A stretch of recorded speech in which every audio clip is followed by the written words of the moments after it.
In 1945, as World War II came to an end, a new conflict was brewing. The world stood divided, not by weapons, but by ideology.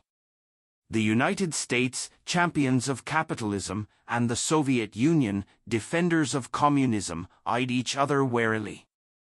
As Europe rebuilt, tensions rose between these two emerging superpowers.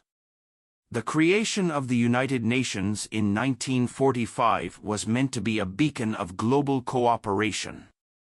Yet, behind the scenes, the ideological rift between the US and the USSR was widening. America promoted free markets and democracy, while the Soviet Union sought to expand its communist doctrine across the globe. In 1946, Winston Churchill declared that an Iron Curtain had descended across Europe. The continent was now divided between the Western democracies and the Eastern communist regimes.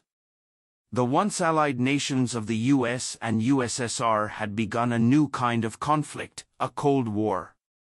In response, President Harry Truman introduced the Truman Doctrine in 1947, promising to support nations resisting communist influence.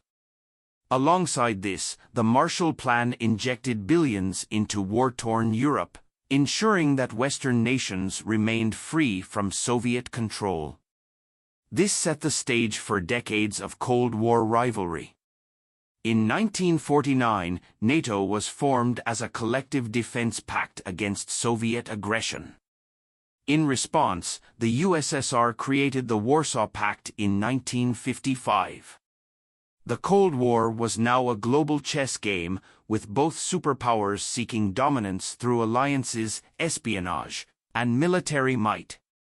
As the world recovered from the horrors of World War II, it now faced a new era of tension and rivalry.